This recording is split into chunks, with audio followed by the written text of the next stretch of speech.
throw that kickstand down, pop a cold one, and sit back and relax. It's time for the John and Heather Show, featuring John and Heather Toto, Florida's favorite biker couple, documenting the biker lifestyle and bringing you the latest in events and interviews from the biker world. And now, here's John and Heather.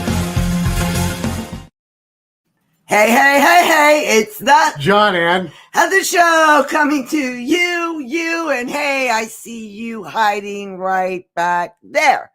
You live from our production studio riding with this fine bunch born to ride, and since it's Tuesday. It's Tuesday, and it is sub-zero outside, yeah, so I cold. figured I would dress appropriately. It is cold. Woo!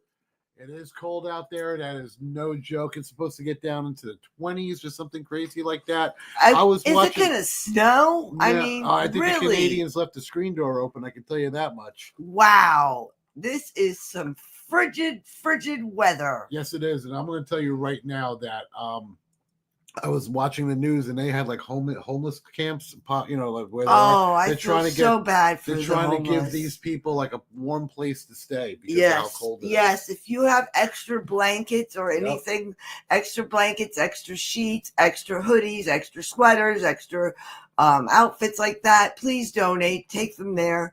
They definitely need them this time of year. Yes. Honest to God truth. Yes, it is. Anyways, guys, happy Tuesday. So happy to see you. Thank you for joining us. We're so happy to have everybody with us. And as usual, we'll go over what's going on. We've got the one, the only Cackleberry Campgrounds, the only place to play and stay, and that is in Daytona Beach on Tacoma Farms Road. Go there during Bike Week. That is one of the premier biker campgrounds. It's old school. And guess what, guys? We got that coming up soon. You got Bike Week coming up. You know it, February 28th through March 9th. Don't want to miss it. You'll see us out there at Cackleberry Campgrounds. We'll be at the Cackleberry. We'll be hanging out. We'll be doing our thing, and it's going to be great. Yes, it is. And you know what else? If you're looking for something to do, first Saturday or Sunday of every month. That's Webster's Swap-O-Rama, where you can find your vintage motorcycle parts for that vintage bike of yours, or just a regular motorcycle part that you might need. That's right. And guess what's coming up this weekend? We have the Gibtown Bike Fest Woo, that's woo! going to be there. We are going to be there in full force. Born to Ride is going to be there putting on a bike show, just like they do Shop-O-Rama every year. And it's going to be I think a 10 or 11 class bike show. We will be there. Bike show, Riding bike show. You need to get there with your motorcycle. Get there, get everything situated to go, and we will judge your bike. Yes, we will. It's going to be a lot of fun. It's going to be Gibtown's always a blast. Yes, it is. And this time it's really going to be a cold blast. Yes.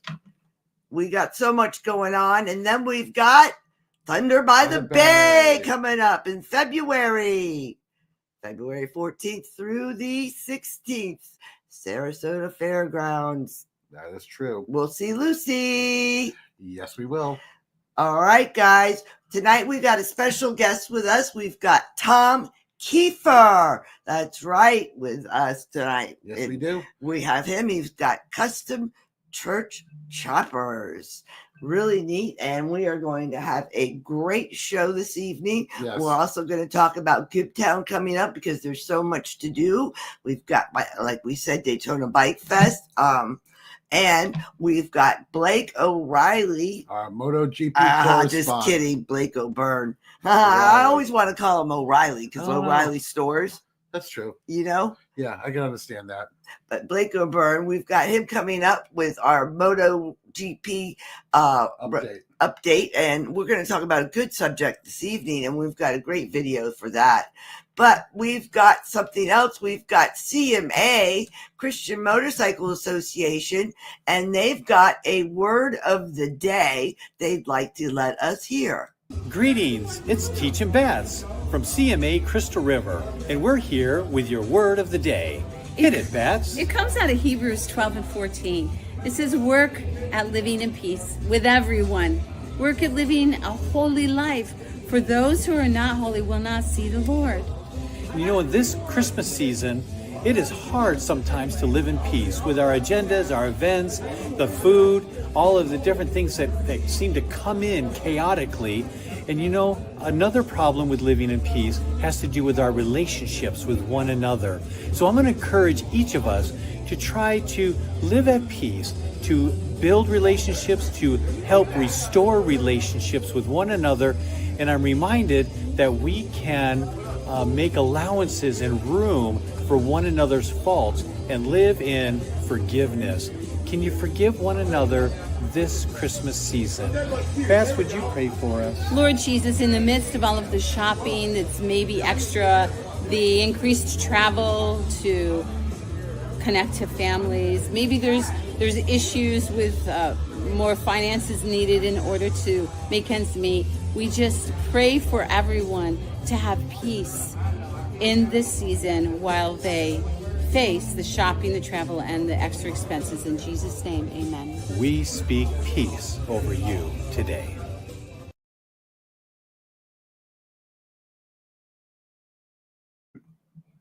There you go, guys. That is Christian Motorcycle Association. That was Teaching Bats, and they've got that lovely word of the day. Thank you so much, guys. Yes, thank you. Anytime that you can have a little bit of prayer in your life, I always think that that's great, because you never should ride faster than your guardian angel. Exactly. That is for sure. And we've also got from Bikers Info, we've got their little commercial. Let me find Bikers Info. Here it is. Bikers Info. Where'd you go? Bikers Info. Bikers Hangout, you mean? No, Bikers Info. Okay. Well, I can't find Bikers Info right at the moment. Here we go. Bikers Info. Thank you. Info USA, the first bikers app by bikers, for bikers, and it's free. National and state events, Sturgis and Daytona, Bikers Info USA. Every motorcycle manufacturer dealer listed. Biker products for you and your bike. Bikers Info USA. Find the places to go, places to party, places to stay at every event. Bikers Info USA. Download it now. It's free. Bikers Info USA. There you go, Bikers Info. We love that. That's Larry. He's a great guy. Oh, Larry's always a good guy. He always has a lot of good things on that website to look at, too. Yes, he does. He's very, very good outreach. Yeah, really good outreach. I mean, if you broke down somewhere and you need to find a motorcycle dealer, all you got to do is bring up that app.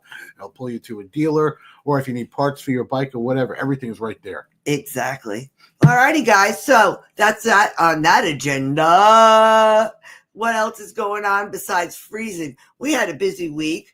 We picked up your one bike. We picked up my one. We picked up my Ducati Diav LS. We picked that up from Tampa Bay Ducati. Took another bike in. Yeah, then my Harley, my CVO. They're like kids. Oh, I know. I picked up one from Tampa after having to get an oil change and get service done on it because that little idiot light flashes because it's kind of a new bike, so it tells you when it needs an oil change. Yeah. So we went ahead and I got that bike back from the shop.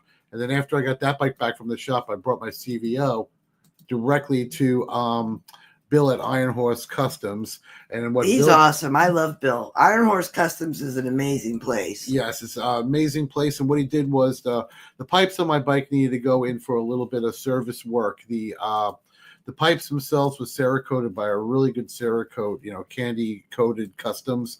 And he went ahead, he Cerakoted the pipes, and just due to, wear and tear or whatnot, we had to go and get those pipes re-Cerakoted. So I brought them back, and he warranties his pipes for 2 years, and he's taking them. He's going to get them all good again. I'm going to put them back on my bike. 2 years is good warranty. Plus, to top it all off, since my CVO is a 2010, I'm just sitting there driving down the road, minding my own business about a month and a half ago because I don't ride the show bike that much.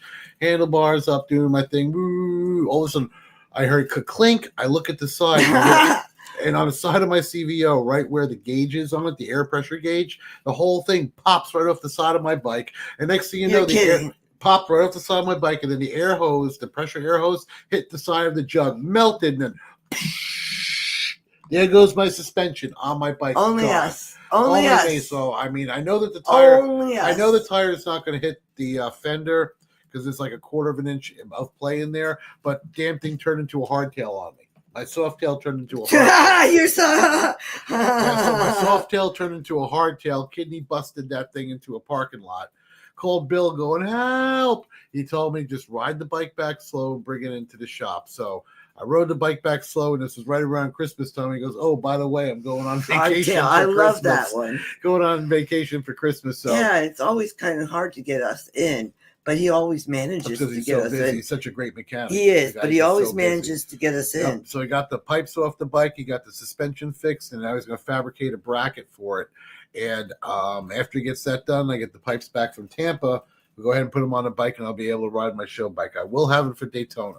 I promise. I made everybody promise me that my bike will be ready for Here Daytona. we come, bike shows. Whoop, whoop, Now, whoop, whoop. I really wanted to bring it to Gibtown with me, but unfortunately, I wasn't able to, just because of things. I mean, I can't bring the bike there with no pipes on the side of it. No.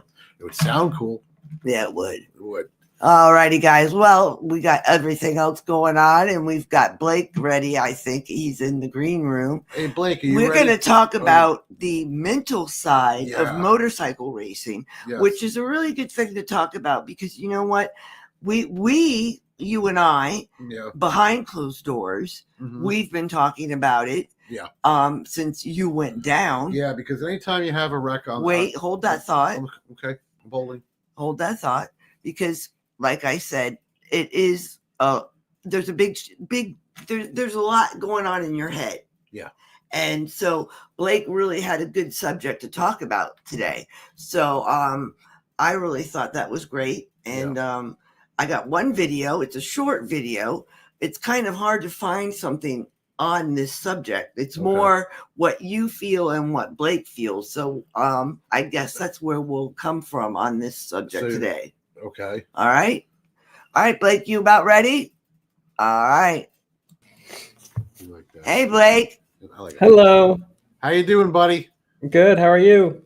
Doing fine. We're actually down a monitor tonight, so we're doing everything on one screen, so it's a little bit Okay. hazy as we're trying to do it, but it's a live show, so you gotta kind of take the good with the bad. You know how it always happens after 5 Oh yeah, on the live show. So Yep. you can't get your IT guy because he's off. he's already on, and the monitor's just flashing, flash, flash, flash, flash. Checked all the wires. The wires are plugged in, and I just think it just took a dive on me. Anyway, so you wanted to talk about the mental side of racing. Yeah, Yeah, I mean the mental can side tell of you what it does racing to me. and just riding in general. yeah. I can tell you what you guys do to me. Oh, Trust. just it's different as a spectator for sure. I mean, even watching friends and things like that are going slower, but you watch them on the side and it seems like they're going so fast, Yeah. and it's always like, ooh, Mhm. like even just like Island Man racers won't watch the race. They won't go to the side and watch them like their competitors come by because it can scare you. Yeah. Especially when those guys, when they go whipping past you at 190 and their helmets are literally scraping the cobblestone walls. Funny you should say that because I have a video that I stumbled across today that is an Isle of Man racer. I've never seen it before. Mhm. And he's actually racing Isle of Man, and it's incredible. I mean, I almost wet my pants just watching it. One of those first-person videos when they got it mounted on the bike. It's wow. The worst is when they go over that one hill called the mountain. Yeah. So I can imagine what goes that's through that one their dip that they have, and everybody gets airborne over it. I can imagine what goes through their minds and when they're getting ready to race. Yeah, tell me what I mean. You've talked to those guys before that do. I mean, a real high speed, high end racing. What goes through their head to prepare themselves? What goes through your head? Yeah. No, but I mean, I feel like it's just focus. Like any competition, right? You have to have your mind right. Yeah. Not many competitions you have to be thinking about, the only thing that's out there, and it's racing. Now, I don't think anybody does not have everybody still gets those like butterflies when they're at the start, right? But once you start, it kind of just goes away, right? All of a sudden, it's just Yeah. Once it's the anticipation of starting, and that's the biggest feeling. I normally when I'm pulling out of the cold pit and I'm getting onto the track and I'm starting to go around and I can see turn 1 right in front of me. You know, I'm coming around the corner and I'm looking down turn 1. That's when I get the butterflies, but I normally lose it right around turn 4. You know, right around there is when I start to get a little bit comfortable because I already got some speed behind me and I'm getting into turn 4. But I'll tell you right now, I mean, after I was even talking to Fabrizio about this, you know, after my crash, I'm gonna have to shake the willies out a little bit when I go around that track, especially when I hit 13. Yeah, of course. And You have that after your crash? so it's funny because I've never had, I mean, when I did break my hand, I had a little bit of like it's good and bad. For example, like the last time I was out at the track, I actually crashed twice on some fast kind of low sides where I just slide and get right back up. Yeah. And then it almost takes the fear of crashing away when I hadn't crashed in 5 or 6 months. So I almost don't want to go down. Yeah. So because I'm like, it depends on the accident. It really does. Because you're going really fast and your bike just slides out and you're fine and the bike's fine. You're like, oh, that wasn't too bad. I can go faster. I can push it. And other times you high side or you smack the ground pretty hard and you don't want to do that again. You know, so it really all depends on the actual crash and what mindset you get from that. And like Yamaha Champ School, like the first thing they teach is every time you get on the bike, you have a mantra or some type of like something you do, and you'll watch pro racers. Almost every one of them will do it. They'll have a routine, just like a free throw or something that they do every single time getting on the bike, whether it's a certain stretch, whether it's you see Benyaya, he's like caressing the tank. He likes to talk to the bike. Some people, you know, do the Catholic, you know, pray. They pray, you know. So everybody has something different. I normally just take like right before either I get on the bike or in the morning, I'll take a second there when they're checking the wristbands or stuff at a normal day, and I'll just sit there and say a quick prayer and really just focus and then go out, because you don't want to just get on the bike and then go. You know, I feel like even on the street, the worst accidents happen when something's happening behind the scenes, something's wrong at home, breakups, work's bad, stuff like that, and can get you in a really bad mindset where you're thinking about something else, and really there's no room for that on motorcycles. Exactly. I know. I think with me, I was just feeling cocky that day. But that's normal when you start getting better and better and better, and you're feeling good. And I was watching you; you look good. Yeah. You know, all it takes is one mistake. All it takes is a little, you know, a little thing here. So, I mean, physical fatigue can get in the way of that as well. But I do feel like most of the problems, they say, like Yamaha Champ School teaches, is lack of focus. Something happens where it was just a lack of focus. Like you're like, oh, I shouldn't have done that. Well, why shouldn't you have done that? It's like, I know I'm going there too hot, but it was just, you know, my big crash at Homestead was just, I was trying to take a different line and didn't realize how fast I was going in to the corner. And it was just a lack of focus on what I was doing. And then, you know, chain of events happen and you crash. Yeah, because I was feeling really good, and I know you got ahead of me a little bit around turn 12, and I tried to give it a little bit more throttle, and I just came in too high and a little bit hot into that turn. And then what I did was I put too much pressure on the bars trying to get that front end to make that turn, and you know what happens, too much pressure, and then I just tucked that front wheel right out when I did that.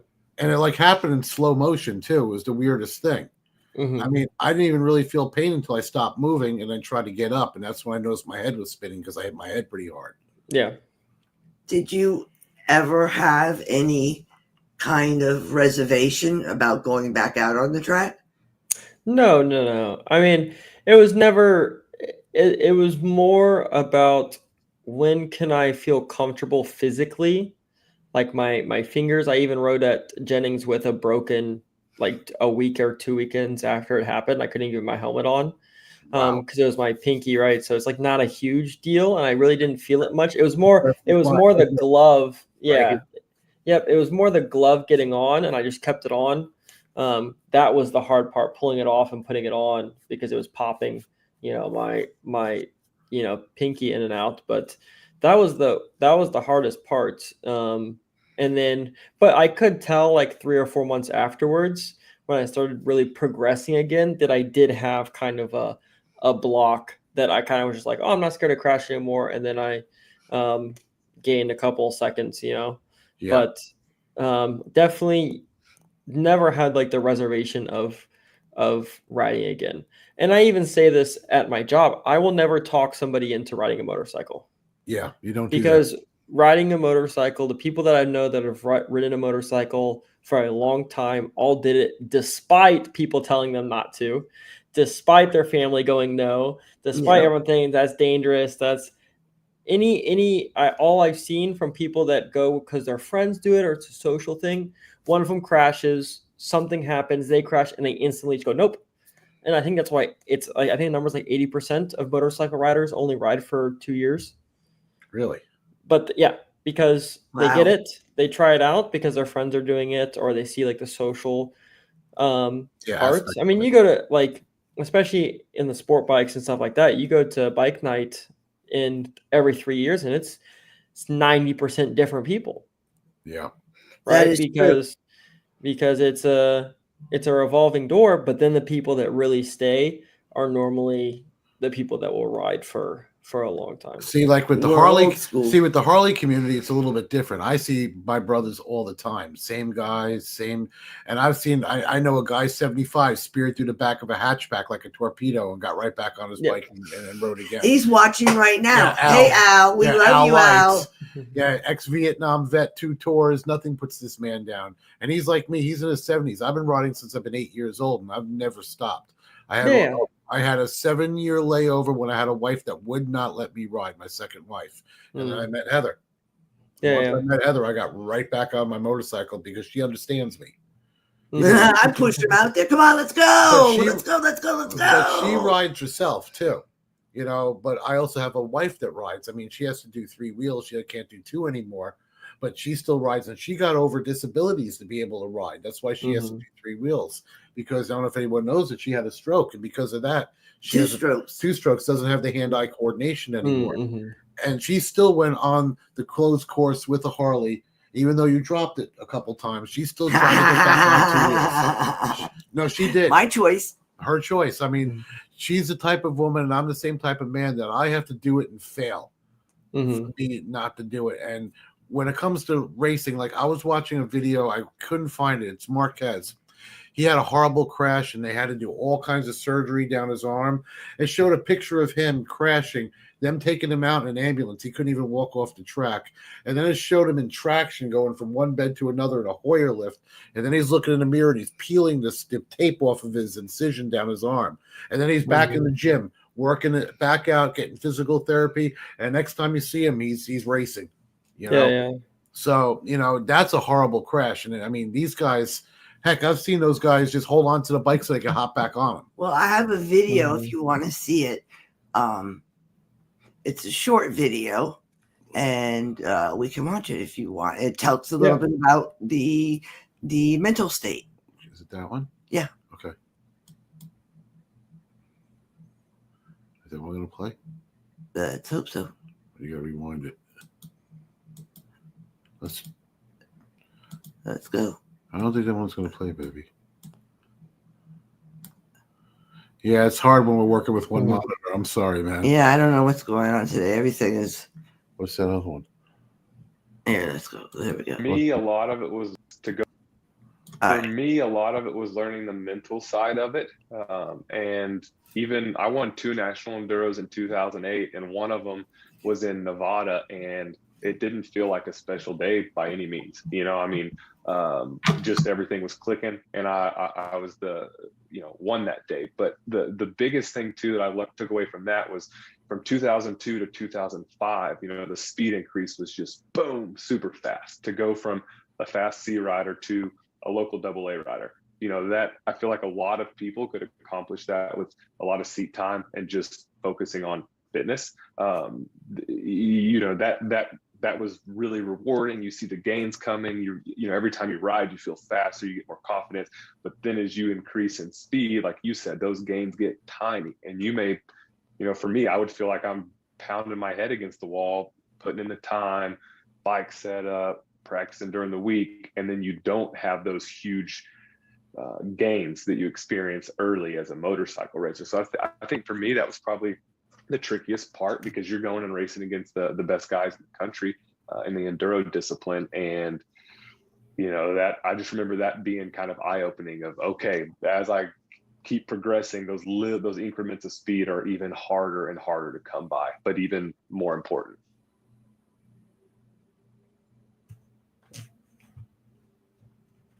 Yeah, I mean, I think you guys are muted. There you go. Yeah, there we go. So pretty cool about talking about the gains there and how you guys think about shaving every second off. Yeah, I mean it's hard. Like specifically Ace, who our tech, he would we'd go out there at the track and he would see like he wouldn't beat his best time from the last time. And that would, like, by the end of the day, he would be upset. But then you look at like the average time that he was doing, and it was faster. Yeah. I always say like this last day I was out, I went to Jennings yesterday. And I was doing, so for the last time on my Daytona, I had my best lap ever at a 22.4. And I was doing like a session where I was between like 24 and 23s. Well, yesterday I couldn't get under 23, but it was like 23, 23, 23, 23, 23, you know? And so it's that consistency that matters more. It's like, what your average can you do?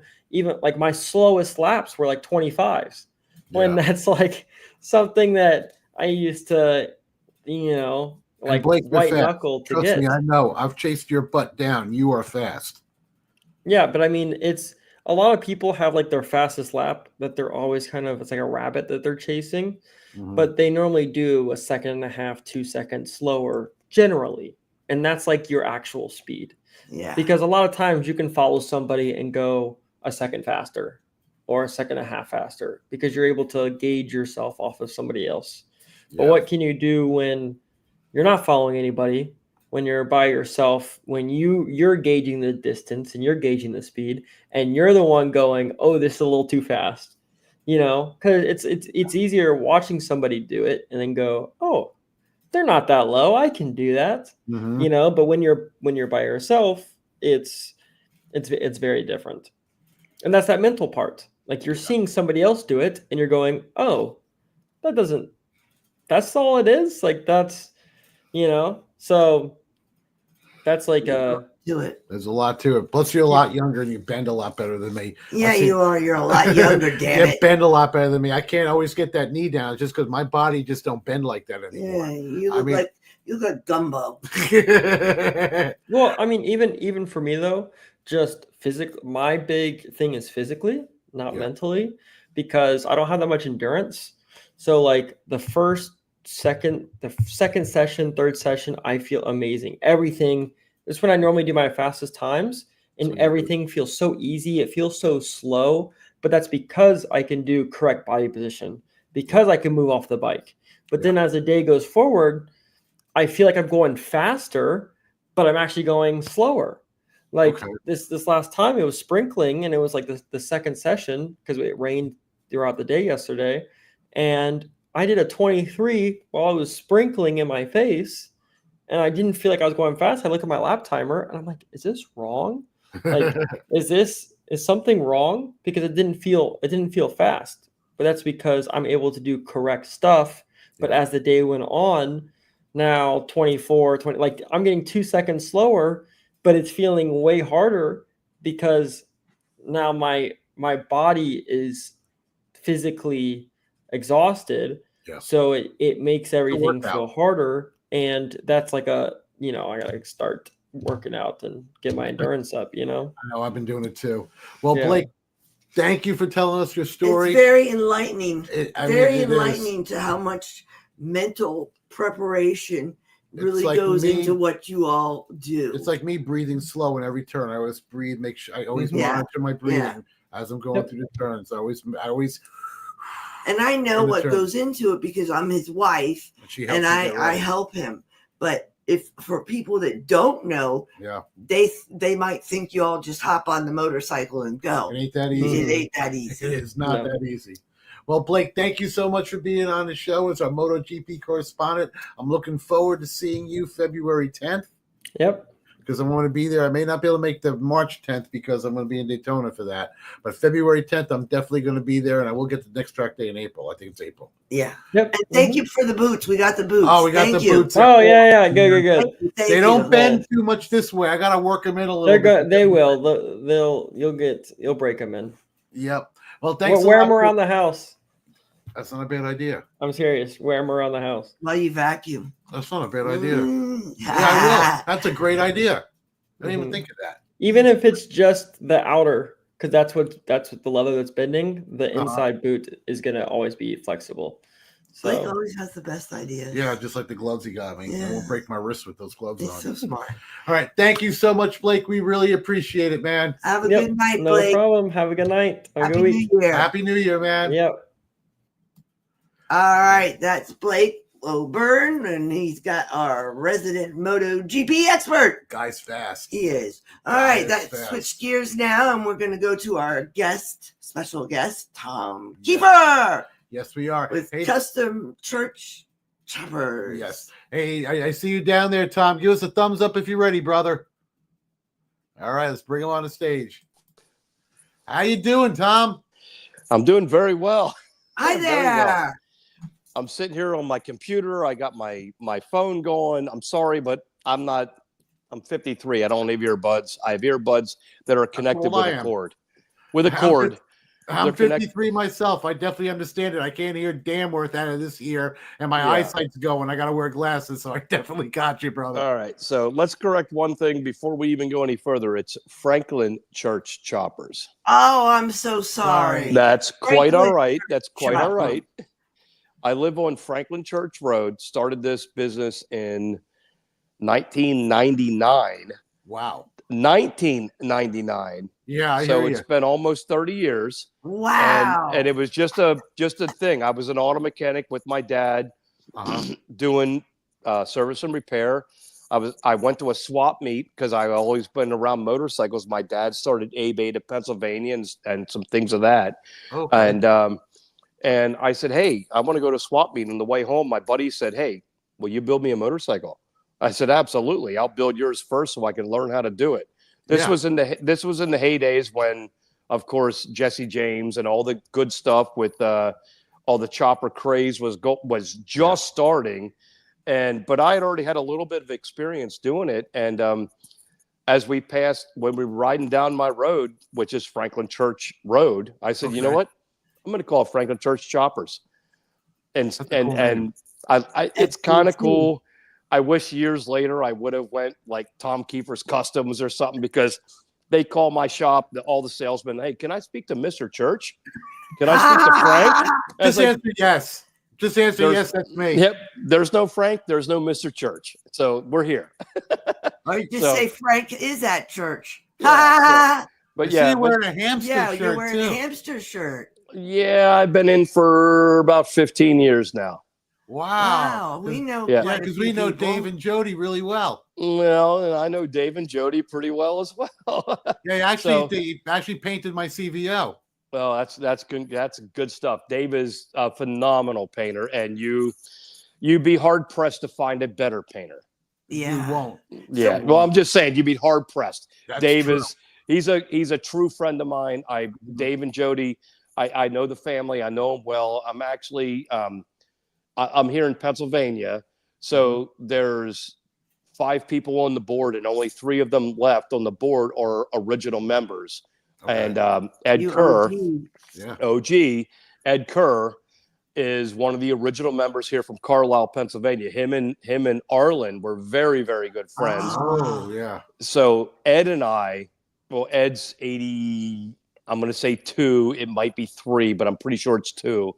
Ed and I are very close, and I kind of took Ed took me under his wing, and he's kind of like a little bit of a mentor as far as motorcycles. Now, I was in it a little bit before I met Ed, but once I met Ed, I realized how good I had to get to be that much better, because his stuff was unbelievable. And so was Dave's and Donnie's and of course everybody else. But so as it went on, the older members have now selected I'm going to say a second seat.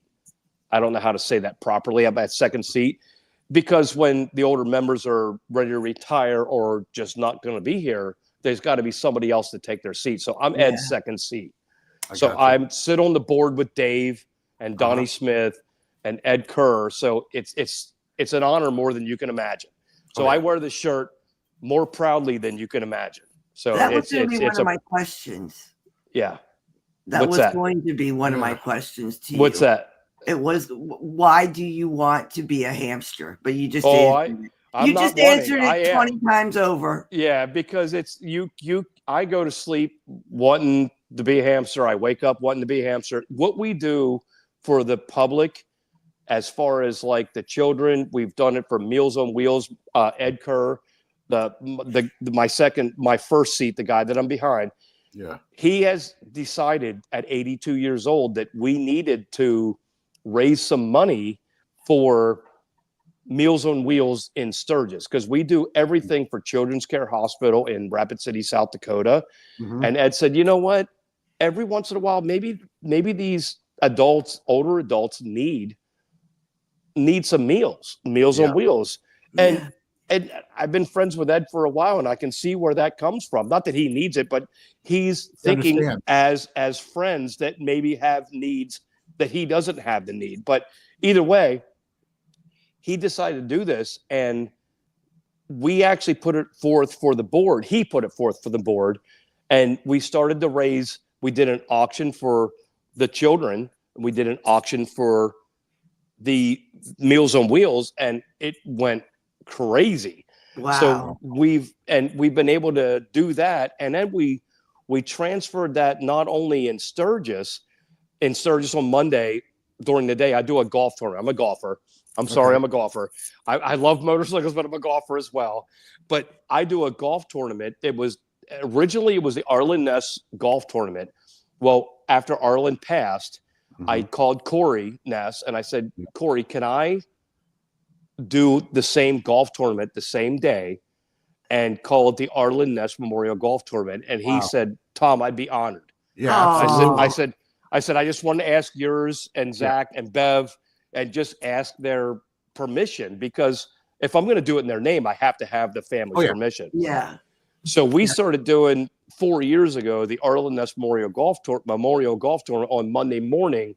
And what I do with that is all the money proceeds, and there's a pretty good proceeds. We were able to give like $1,000 the first year to Meals on Wheels in Spearfish, which is also affiliated with Rapid City, South Dakota. Yeah, we were able to give the next year like $1,500, and last year another $1,500. So in 3 years, we've been able to give almost $5,000 in the Meals on Wheels. And that buys a lot of meals. Yeah. A lot of meals. It's just, so the hamsters, and I want to say it, is we're such a philanthropic organization that all we want to do, help kids. And now we're trying to transfer help for the kids and for the older adults that maybe don't have quite everything. So we also do down in South Carolina.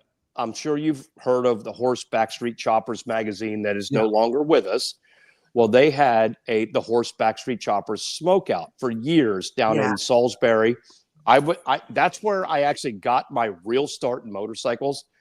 I was building bikes, like ridiculous dumb bikes. When I say dumb, that's so hard to say that. I was building motorcycles that should not have been ridden from my house to North Carolina, 550 miles. With 1.5 gallon gas tanks. And we did it for 11 straight years.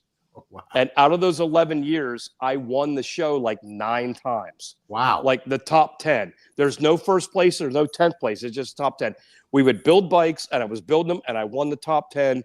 I rode down, and it was a chore. It was a chore to ride these bikes.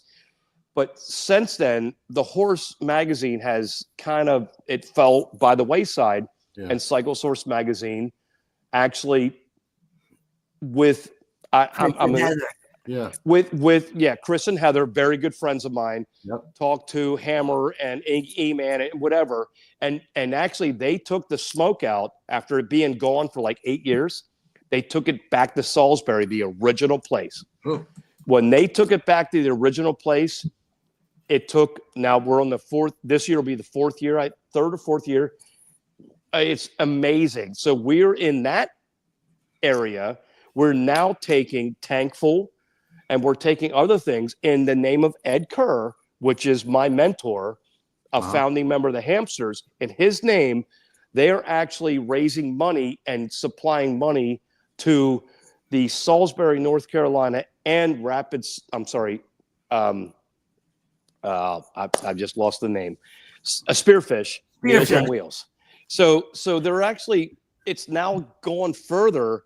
Ed had an idea that we need to feed some elderly because sometimes it's tough. So now we're doing it in 2 different places, and we're just hoping to keep it going. That is incredible. It's just, we are not a club. We are a group. Mm-hmm. And all we want to do is ride custom motorcycles and be around people that aren't jerks, and have fun and raise money for the right reasons. And the right reasons are children and older people, and just be with the custom motorcycle culture and keep it going. There you go. Yeah, at Sturgis, we ran a DP over at the Broken Spoke. Yeah, we did one of your shows. Yeah. DP is everywhere. I love the guy. It's all of He'll be at the people. Rat's Hole coming up here in Daytona. It's not just Dave, and it's not just Jody, because everybody knows Dave and Jody. Yeah. It's not just them. Like you said, it's the Hamsters in general. Because I come out and I'll go and I'll interview anybody and everybody, and I'll talk to somebody I don't even know, and they will be so nice to me. Yes.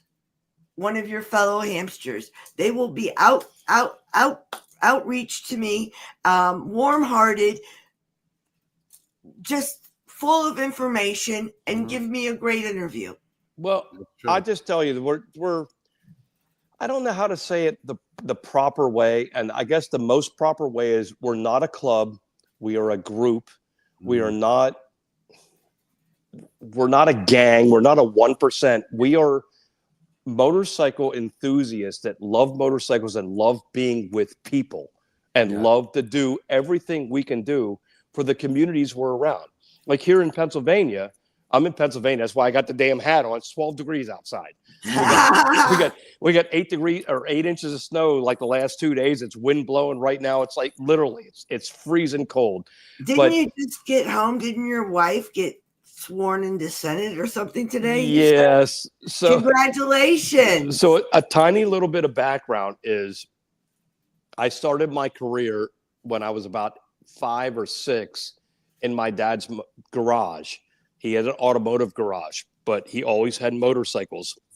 We always had a motorcycle apart in our living room in the trailer park that I lived in the trailer.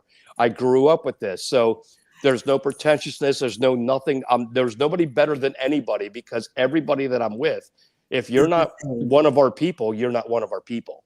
Yeah, you just don't fit into my world. And my wife and I have been dating since she was a 9th grader and I was a 10th grader. We've been together for like all but 40 years. I'm 53 years old. That is a love story. Yeah. So we've been married forever. So when we got together early, she went to college. I went to work for my dad in the car shop, full time, loved it, everything. And when I saw the school bus go by the first time and pick the kids up, I was like, oh, I don't know if I want to do this the rest of my life. I love working on everything. And I'm still that way. I talked to a friend. I was working on a guy's car who was a local police officer. And when I said, hey, I don't really understand and know, how do I become a police officer? Because I've always had this desire to do something other. And he told me, he goes, go to state police, whatever, go to the military, whatever. And he gave me like all these things. The next day I took my wife, we walked in the Marine Corps recruiter and I joined the Marines the very next day. I was a Navy corpsman, so I definitely understand.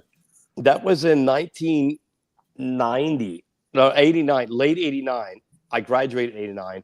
I joined the Marine Corps as a reservist because all I wanted to do was go reserves to get the military status and do whatever. I didn't realize how much I was going to actually love it. So I went to boot camp. That was during Desert Shield that turned to Desert Storm when I was in boot camp. Gulf. Yep, I didn't go. And I will tell you every day of the week, I wanted to go, and I will tell you, I probably shouldn't have gone because I got a big heart and a lot of crying, I'm that guy that it would have probably affected more than would have affected a normal person. Yeah. So I came back, went to work with my dad, and I knew that I couldn't work there because I loved it, but I just couldn't do what I was going to do for the rest of my life working there. So I applied for the state police, and 12 months after I got home, I went right to the academy. I was still 21 years old, very young, 135-pound guy. I graduated the academy. I was still 21, and I was on the road as a PA state trooper. Wow. Yeah. So I was driven. I didn't have college. We didn't have to have college then. I was very driven. If I wanted it, I did anything it would take for me to do it. And I did it. And my dad and my mother were supportive only after I told them what I was doing. Gotcha. If you understand what I'm saying, like they would never have said no, but they would have never have coached me into it, if you understand. Because I was working with the dad. I was making the money. I was doing this. I was doing timing belts. It took 4 hours to do it, but I was doing it in 2 hours. So he had a lot of bills that were getting paid for double the time. But not saying anything negative. I'm just saying I was very good at mechanics, very, very good at it. So I went. Go ahead. I'm sorry. No, I was good. I was going to ask you a question. I'm sorry. No, you're good. Go ahead. I was going to ask you: is that how you became such a fantastic builder? Yeah. Well, because I'm looking at some of these pictures. Yeah, let's play some and tell us about the bikes. I'm not a fantastic builder. I will never tell you I'm a service and repair guy that builds motorcycles because I love motorcycles, and I build 1 or 2 a year for myself. And maybe if a customer comes in, I build one for them. I'm not a builder. I'm really a service and repair, state inspection, tires, handlebars, whatever. I build bikes, and I started building some bikes, and I took them to shows. And what I did was I took them to shows because nobody wanted to come into your spot if you had a street glide in there. And they're like, hey, what's going on with this? Well, I did a cam job, did this. I put handlebars on. I did some bags, I did something. I did anything to make it draw people's attention. Yeah. But my bikes that I was building for myself, my custom bikes, the bobbers, a couple billet bikes I sold, whatever. Gettysburg Bike Week really helped me out a little bit. But the Horseback Street Choppers Smokeout probably helped me more than anything. I have like 12 different plaques in here from 15 years ago, 20 years ago, where when I went to that show with a bike that I built for me, won that show. Like that's 7 years straight or 8 years straight, I was on the stage with Roadside Marty, and they're like, who the hell is this guy? I was like, I'm just me, little me. Nobody knew who I was, which is great. But my whole thing is I build bikes because I build bikes for me. Yeah. I am really a service and repair, state inspection, tires kind of guy, because that's where I hate to say it, but that's where the money's made. Yeah. I started out thinking I was going to be a custom builder. You're not making money doing that with little me. I don't sell parts. I don't manufacture parts. I'm just a guy that sells myself with service. I fix your bike. Yeah. So, no, I understand. And you might create a little bit here and there on the side. Yeah, like my friend Bill for Iron Horse Customs, where I always take my Harleys to get done. He actually is the one that built my 2010 CVO that I have. That's the one that he sprayed. And I'll tell you right now, he's the same way. He is the best Harley mechanic I've ever met in my life. Yeah. And as far as I know, but every now and then he'll build a custom for somebody. And he does like crazy stuff. He'll put out 170 horsepower, 142 cubic inch engine on like a little, wide glide. I mean, and make motorcycles like this with crazy handlebars and everything. And the bikes are gorgeous.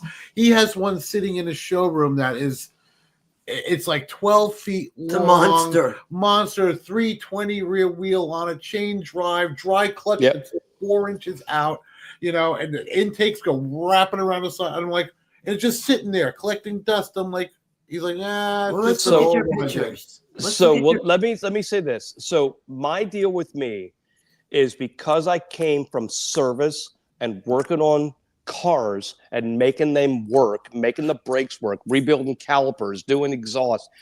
Every bike that I've ever built has to run, has to ride, has to be able to be ridden. There is nothing, not a bike that I've ever built that you can't ride. And I'm telling you what, when I joined the Hamsters, actually, when I say joined, when I was invited to join and I went the first time, and I good Lord, I think it was like 2004 or 5, and I took a bike of mine out, and I was so scared because everybody knows that the wiring is the worst part of any bike. Oh yeah. I went out there and I rode 800 miles in 5 days with a bike that I built that I called the Shovel Tail. The bike is called the Shovel Tail because it was a 1999 frame soft tail, but it had a shovel head in it, and it had a RevTech 6-speed in it with a kicker, an open belt drive, and a you're going to probably see the picture. It's a blue bike, and the center valve cover in the center of the tanks is a Corvette valve cover that I cut down and welded up. I rode that bike 800 miles the very first time I ever went to Sturgis to be around the Hamsters. But I was that bike that's it right there. I called that the Shovel Tail. I rode that bike. That is my 800 miles. My back is hurting just thinking about it. I rode it 800 miles in about 5 days. But I had never ridden a bike of one of my bikes more than about 20 miles. I was afraid to ride my bikes. I learned very quickly with the Hamsters, you may have a custom bike, but you better damn well ride it. Hell yeah. And if it doesn't matter how pretty it is, you better be able to ride it. I gave up the Blue Ridge Parkway one time. I'm with you every day. So where we stay in Spearfish, it's 18 miles from Sturgis. So if your bike can't make it the 18 miles, there's a problem. So I'm telling you, I was so scared because every noise I heard as a mechanic, I was like, oh my God, what's that? Oh my God, what's that? Oh my God, what's that? I got over that. It's like, okay, that's just a noise. It's going to happen. We're going to keep on riding. I mean, I've ridden bikes. I went to the Chopper Friends Throwdown in Arizona Bike Week 2 years ago, built a bike from scratch, went out, Ed Kerr and I, Ed, one of the founding members of Hamsters, we went across country to Winslow. We rode bikes in Winslow. Then we went 200 miles over Peak. It's not Peak, whatever, Pike or whatever. It was 7,000 feet above sea level. The bikes weren't running for shit. I had a shovel head in a chopper. And there's one of the pictures. If you look through, you'll see the picture. Okay. We rode from 2,700 feet to 7,000 feet. It was 25 degrees up there. There was snow. We came down. That is the real deal of a motorcycle builder / rider. You're building a bike that the bike never rode. That's my FXR with a twin cam. That's an old FXR, like a 93 FXR with a twin cam in it. I rode that 3 years in Sturgis, but to ride a bike that's never been tried, I rode it around Winslow. That's a bike that I rode in Billy Lane's Sons of Speed. That was I was just going to say, yeah. That's where you look like you were riding with Billy Lane. Well, we were on the damn track right there, and I'm just trying to figure it out. That bike there it's a 1946 45 cubic inch bike. I painted the damn tanks and the fender in my front yard because I painted them. Then I sprayed them with vinegar. That's a bike right there. That one right there, I actually built for Gettysburg Bike Week, a biker build off. I think that was around 2015 or 14, somewhere in that neighborhood. That is an Indian Power Plus. Indian, I thought that was a panhead from here. Nope, that's an Indian Power Plus. I rebuilt that motor from scratch because the crank was broken when I bought the motor for $1,000. The entire motor, $1,000. and I had to put a whole crank in it. But that's a 26-inch front wheel and a 23-inch rear, so it's way oversized. I built the front end from scratch, so that was me pulling out of my spot to ride it up onto the stage for Biker Build-Off, and I won the Biker Build-Off. And the best part about that was I was invited to do the Biker Build-Off as a third party. They're like, we just need a filler, somebody to come in, and I stole the show. I crushed them. Wow, that bike, was a Perowitz paint job right there. Well, that's actually a Perowitz paint job, but it was done by the Perowitz painter. They're all good friends up in New England. Yeah. I can't think of his name right now, and I'll think of it. But that was actually the silver leaf is silver leaf, the gold leaf's gold leaf. And it was actually that I actually took it directly to the guy because I knew Dave. And I went up and I talked to, and I can't think of his name. And I will, I promise. I promise I'll think of his name. But he painted that for me specifically. That's a Dyna with a 124. And it has, I powder coated the wheels. I did. Wow. 124. An inverted front end. And that was me riding it. I built that bike for another Gettysburg Bike Week Biker Build-Off. And I took it to the Biker Build-Off and won the show again. And then when I was at my house the morning before that picture, it had 72 miles on it in my driveway, and I left and rode the Sturgis. That was me riding the Sturgis on that bike. Wow. That's at Sturgis right there. So that bike right there is my bike that's on my shirts. That's the very first super real custom bike. That is an 81 shovelhead frame. There? Yeah, that's in Sturgis at the Michael Lichter show. Yeah, we knew that was the. Yeah, that was at the Lichter show in 2020 when it was during COVID when nobody could show up. Oh man! And I'm going to tell you a little story about that. I love Michael. I love everything about Sturgis, everything. But because people from out of the country were not allowed to come into the country, I got a call from Chris at Cycle Source. He said, call Michael. He needs people for the show because there's people that can't come in. And I said to Chris, I said, well, I'm not first choice. He goes, who the hell cares? You're going to be in the freaking Michael Lichter show at the Buffalo Chip. I said, you know what? You're right. So I sent a message to Michael. I said, hey, I got about 8 bikes. Which one do you want? And he called me. He says, I want that red knucklehead. I said, done. So I did that red knucklehead. And at that show that day, when we were there, he said, everybody in this room is invited back next year, but they must build a brand new bike. So to get into that show, that first show, you had to be in business for 20 years. Okay. And be a manufacturer, not a manufacturer, but be in business for 20 years. Yeah. And I said, I just cut the corner. I just got on the edge. He goes, you're good. Wow. But he said that night, nobody knew it. Donnie, Dave, Billy Lane, all these guys were in the show. Everybody was in the show.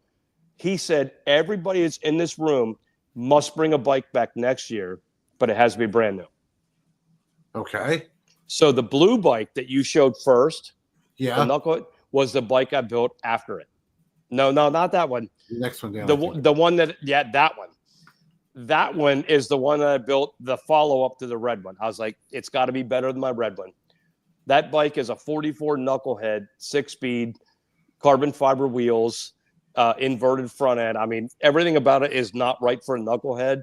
Everything about it is right because that's what I do. I do stuff that is not right. It's not correct. But I like it. I love that bike. That bike rides. Everything about that bike is awesome. It took me a month to do the belt drive. There it is in the show. Yeah, because we've been to Lichter's show too. Wow, that's an old one. Was that a 14? No, that's a 1916 twin, and that's me racing at Billy Lane Sons of Speed. I raced there for almost 10 years, and now I work Billy Lane's pit. I just work his bikes and just keep his bikes on the track. I got a little bit too old to race. That's all. I just don't want to race. So the one in the middle. 53. I'll be on the track on the 10th. Well, I'm 53 too, and I raced long enough. That's why my number was 46, because I was 46 years old when I started racing. Wow. Yeah, that's how I got my number. So the picture in the middle is a 56 Panhead, but it had a 39 Knucklehead motor in it at that time. Because I was at the 1.5-gallon tank you're talking about. No, that's a little one. I rode that one all the way down. Wow. Every 50 miles, we stopped for about 20 minutes and filled up and went away again. Wow. That's a ride. That's cool. I tell you what. Really I tell you what. The OG. So that's a 37 WL, first year for the recirculating oil pump, and that bike now is in Japan. I had that bike, and I actually put it up for sale, and somebody almost 12, 14 years ago bought that, and it's in Japan. Wow. Yep. So I've been doing that kind of bike and that kind of style, but that's my FXR. That's a 93 FXR with a twin cam in it that I thought I was very unique, but apparently putting a twin cam in an FXR is nothing special. But that bike turned out so nicely. I mean, I put almost 20,000 miles on it in 4 years and really didn't have a big problem with it. It just, that was kind of a staple in Sturgis. People saw it and knew it. That was in Daytona, right in front of the Daytona Raceway. I rode that bike so much, everybody knows that bike is mine. And the best part about it is the guy that I built the bike for now has the bike. He actually, I built the bike for a very close friend, Doug Robinson. Great guy, wonderful man. When the bike was almost done, he gave me the title. Oh. And I said, "What are you doing, Doug?" And I broke down. Yeah. And like started to cry. He's like, "No, you're going to ride it. You're going to love it. You're going to do whatever." I said, "No, I don't understand." I didn't understand. I truly didn't understand. Yeah. He gave me the title. We signed it over. I finished the bike and I rode it for the next 4 years. And it got so much notoriety. And now he's got it back. He wanted to buy it. I said, "You can't buy your bike back. It's your bike." Yeah. So he's got it back. But he's like, "That's why I did it, because you were going to take the bike, you were going to make it known, and it was going to help you as a personal shop."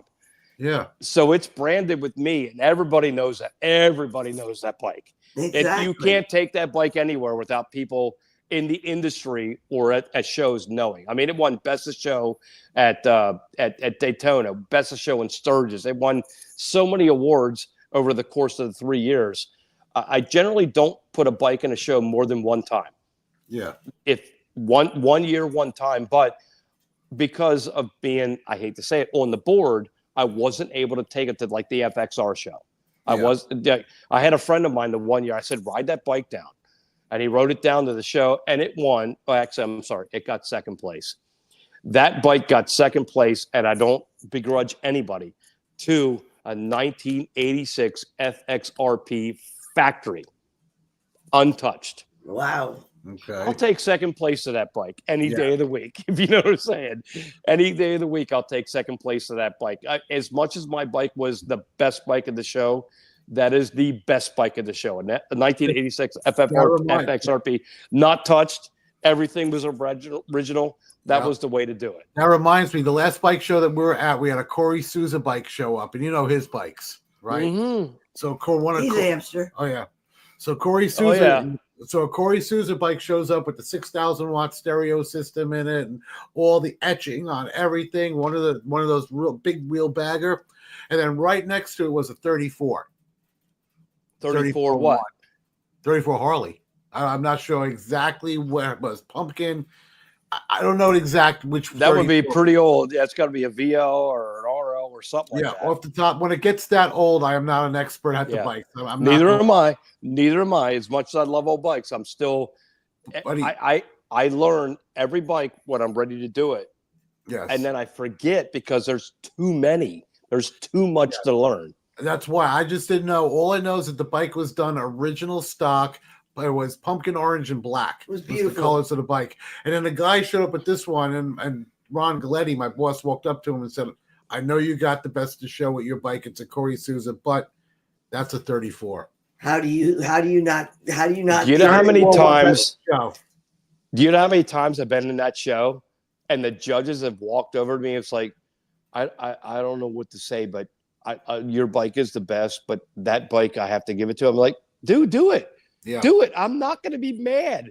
It's your show. Real well too. He's the same way. He goes, I understand. He goes, that bike is done like it rolled out of the showroom. The bike literally looked like it rolled out of the showroom in 34. It doesn't even matter if it rolled out of the showroom. If it's an original bike and it's original cool, and you got a small show that's got maybe 20 bikes in it, and you got that bike, how do you not give it to that guy? Yep. I actually did a show here in Dillsburg, and every year, I'm not doing it this year because every year it rains. I was like, I'm not dealing with it anymore. But with these guys, like, what are you going to do? I got knuckleheads, handheads, shovelheads, and then I got like twin cams that came off the floor with Reinhardt exhaust. And I love Reinhardt exhaust. I install them all the time. I got into hamsters, believe it or not, with Gerald Reinhardt the same year in 2010. I love Gerald. He's a good guy, but since he sold the company and got out of it, but that means neither here nor there. But what I'm saying is these guys will come in with a stock bike, a factory stock bike, and they'll enter in the bike show. And I'm like, why are you doing that? They don't understand. Well, I'm with the riders of whatever riders and whatever riders and I got exhaust on it and I got a chrome phone holder. Okay, cool. Let's go. Well, I'm going to tell you, Tom, it's been a pleasure having you on the show. You guys are awesome. How do people get in touch with you? What's your name, number, website, all that stuff? Well, I don't have a website. I used to, but I got rid of that URL because it was bullshit after Facebook started and Instagram started. Franklin Church Choppers Instagram, Franklin Church Choppers Facebook, and that's the biggest two places you can get a hold of me, and the numbers and stuff are on there. Every bathroom wall. Well, I try. In the dungeon bar, I throw my stickers on the wall. I do whatever I can do. I've been around since 1999. I don't need the recognition. I got plenty of work. I love the new work, but I love my old customers, and I love the fact that I'm just at the radar point that people know who I am, but I'm a one-person shop. Yeah. So I got 7 lifts in my shop, and I'm the only guy here. Wow. I'm the only guy that works on them. I got a Captain America over here. I can actually flip my phone if you wanted to take a quick walk. Sure, why not? All right, I'm going to pull it off a little damn thing. So let me see if I can flip this. How do I flip this? There's a little button that flips the camera. Yeah, I can see like that. Camera with a line going one way and a line going the other way. I don't. Oh, there it is. Wait, maybe. Okay. All right, you see it? There you go. I'm going to clean the outside camera because I've been touching it. So this is an old bagger that I've been doing for about a year for a guy that's doing it for his retirement. It's like an 84 FLT, but I'm doing it with a 23, some beach bars, some new bags, 2014 up bags. I mean, that's just nothing. No big deal. There's a police bike right there that I did a 95 kit on 88. No, not a big special. This guy's got it's a 2019 M8. He's got 90,000 miles. He wants me to refresh it. And I said, it's a lot. There's going to be an awful lot that happens with this. It's going to be motor. I'm going to send the actual crank to A1 mic, get it welded true, new bearings, new everything, new wheel bearings. This guy runs this bike like crazy. This is one of my favorite customers because he runs 100 mile an hour everywhere he goes. And he's not been pulled over. I love this guy. He's like, just give me the biggest, fastest bike. And he loves it. And he rips it. There's an old Captain America. I see that. That's an STD cases, and it's from California. I had to get this bike ready for PA inspection, and I got it ready. And then he rode it for about 500 miles and asked me to put a better cam in it and just do a couple little things that happens. You know how custom bikes are. Yeah. This is a custom bike. Even though it's Captain America, it's still a custom bike. So there's a little trike that I'm doing some work. There's my 67 Fastback that I've been working on for 7 years. Nice. Now back here, is my room.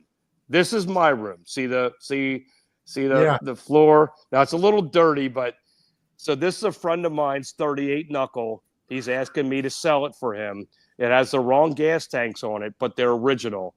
Okay. He's in a little bit of health trouble, so he's like, it's time to sell a bike. So if you know anybody looking for a 38 knuckle, there's a nice knuckle, good matching belly numbers. It runs perfectly. I got it running, transmission, everything. Tanks are wrong, but they're original wrong, meaning you can sell the originals and get your right ones. The bike on the lift here, that's a 37W original. I'm doing it with floorboards. The motor, I'm almost done with the motor. It's actually a flat track racing bike. Yeah. But it's going to be street legal. Okay. It only do like 90 mile an hour top speed. It's a Sons of Speed bike. Okay. That's my thing. Me and Billy are very, very close friends. Matter of fact, there's Billy in a silly picture that I was there and some race stuff. So this is my garage. That is what I claim as mine in the back room. This is where I do my stuff. But up here is me and Billy on a track on New Smyrna racing. Wow. We're racing, and he beat me in that damn race. And you know why? Because I had done that jug for the bike that he was riding. I did the piston and the compression and the cylinders and everything and made it run. He's like, well, Dave broke his arm, so he can't race. So I'm going to run his bike. I was like, you son of a bitch. Yeah, because we also know Crazy Chuck Kitchen that races with you too. Oh, Crazy Chuck is great. Yeah. I love that guy. So this is a 1987 FXR with an M8, a 2021 M8 with a Trask turbo that I just didn't get the rest of the turbo parts yet. Wow. This is my bike. This is 24 karat gold leaf and silver leaf on it. This is my bike that I'm hoping is done by Daytona in 6 weeks. How many horsepower are you going to get out of that? Well, it's a 117, same compression with a Trask turbo. I'm going to guess probably 155, some in that neighborhood, and that's good enough. It's it's good. It's good usable horsepower. It's not so hard that you can't do it. Yeah, but I know. So, I got an Italian race. I got a Panigale 1299. It's 205 horsepower. No. I'm over those Ducati things. I was going to buy a 888 back in 1988 or 1993, and I was like, no. So this bike right here is a 1972 RD3 250 that I'm building specifically to go drag racing on the dirt at the smokeout. Oh, wow. So these pipes are Banshee pipes that I turned upside down, cut them apart, and just kind of making it whatever. This is my most fun bike right now because it doesn't matter if my welds are bad. Everything about it is perfect. I love it. I just want to build it quick and run it. You know, I love how you did the pipes. Because I was looking at that, I was like, cool. What the hell? Totally different than anything that anybody's doing. So when you look at it from the side, the pipes actually, yeah. What's that? Yeah, it's a two-stroke. That's the best part. It's a two-cylinder two-stroke. Oh, wow. You know? Yeah. But right here is a 1914 Indian Headstrom 8-valve race motor. Wow. That I have a bike in behind me, and it'll be this bike eventually. Wow. But I've been building this bike for almost 6 years. That's a Billy Lane thing because I got into Sons of Speed. So here's the bike. Literally, I'm going to see if I can pull this away without in pieces. No. There's a whole like literally that's an original front end with the wheels and Rick Petco from OCC. I don't want to say OCC at this point, but Rick Petco built me the handlebars. I got to weld them when I finally figure out where I want them to be. I got to weld them up, but the spirals and everything are there. I've been building that bike for like 7 years. You know what this reminds me of? We went to Matt Walksler's Wheels Through Time, and he was taking us back with all those, old bikes, after he took over from his dad, Dale. And I'll tell you right now, man, looking at all those old bikes, it's like going through his shop. Well, I'm going to tell you this, that there is nobody like Dale. I was friends with Dale. And matter of fact, my 1916 that I bought, the cases that I raced 10 times with Billy Lane and Sons of Speed, I bought from Dale Walksler. Okay. I bought them very late, about a year and a half before Dale died. He didn't know me from Adam. He treated me as if I was royalty, and he never met me in my life. Well, that's because it was just. I've met Matt. Matt is a great guy. He is just a really down to earth, great guy. We interviewed him right there at Wheels Through Time. He kicked over a 14 for me on the second kick like it was nothing. And he does the cannonball runs too on these vintage, like maybe 5 off, like 4-cylinder, Indians and stuff. It's crazy. So I was building. I had a chassis. My chassis from a 1960 is a very rare chassis. It was a low loop. It was made for an 8-valve racer. And that is actually, I'm gonna come back here. Sorry for we're moving around. Everybody's gonna get seasick. That's quite okay. But this bike right here is me on the track. I'm doing about 80 miles an hour. I'm gonna turn this light off. Maybe it helps. No, it doesn't really help. But turn this light off. That's a little better. So this is me on the track at New Smyrna with Billy Lane, Sons of Speed. Well, that frame I actually bought from a guy named Steve Lapolte, who is an incredibly good motor builder in our area in Pennsylvania, Upper Maryland, just very well known in the Cannonball and all that. He was on the Cannonball many years and helped many teams. Great guy. I bought the frame from him, and it's a low loop. Well, then I needed a motor. So that was the very first year for Sons of Speed. Yeah. I'm going to turn this around. That was my very first year for Sons of Speed. I went there because I was talking to Skeeter Todd. Okay. Rest his soul, one of my favorite guys ever in the world. Mm-hmm. And he said, hey, you need to talk to Rick Petco. He's going to need help at Sons of Speed. It's the very first year. I said, okay, I know Rick. I've talked to him a couple times. I called Rick, and Rick's like, yeah, if you want to come down, you can come down. So I went down just as like, okay, I'm going down. I get to the front gate before it's open, and I'm standing there, I'm talking to 3 people. One of them is Valerie, the fastest female in the world at the time. Valerie. And I was like, who is this beautiful woman? And I'm talking to her and another guy, and the guy, his name is Rick, and I can't think of Rick's last name. Well, he was part owner with Billy of Sons of Speed. Okay. He goes, what are you doing? I said, I just want to come here, and I want to go in the pits, and I want to work. He's like, you want to work? I said, yeah, I got a motorcycle shop. I just want to come in here. I want to help people. He says, follow me in. What do you got? I said, I got a pit pass. He goes, follow me in. He rode me in right to Billy's tent, not tent, but trailer. Yeah. He walked me over to Billy, introduced me to Billy. A minute later, introduced me to Xavier Muriel. Oh, I know him too. He's a nice guy. X.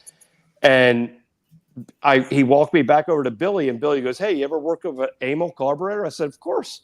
He goes, can you mess with that? That needle's messed up. I walked out, and 5 minutes later, I had the bike running, or actually, I had the carburetor ready. He goes, we'll start it up. I said, I don't know how to start that damn bike.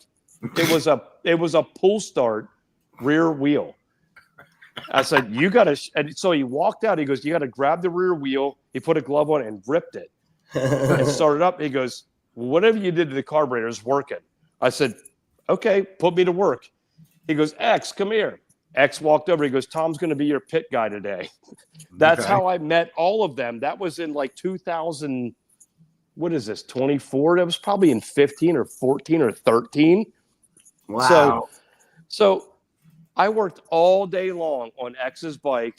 Willie G showed up that day. We were all, I was working on so many bikes that day, right in Billy's pit as a brand new guy that none of them knew me. They didn't know me from Adam. All they knew was I was getting dirty and I was working on a lot of stuff.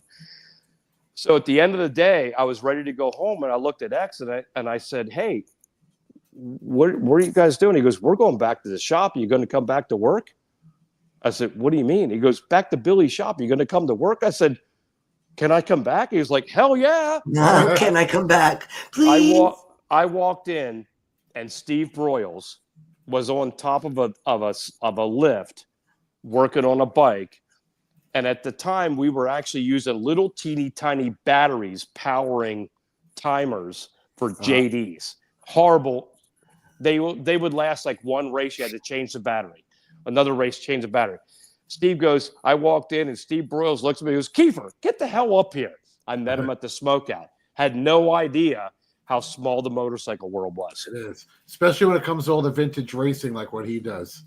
I worked with Steve. Well, that's how I got into it with Steve. So I was there till like midnight. And I said, Steve, I got to go home. I've been up since like 5 this morning to get here. He goes, you coming back? I said, can I? He goes, yes, as soon as you can come back. I drove my truck 2 hours away. If we were staying 2 hours away, we're still in Florida. I went to bed and I got up at like 4 a.m. and drove 2 hours back. Was back at 6 a.m. And guess who was still working on bikes? He was Steve Broyles.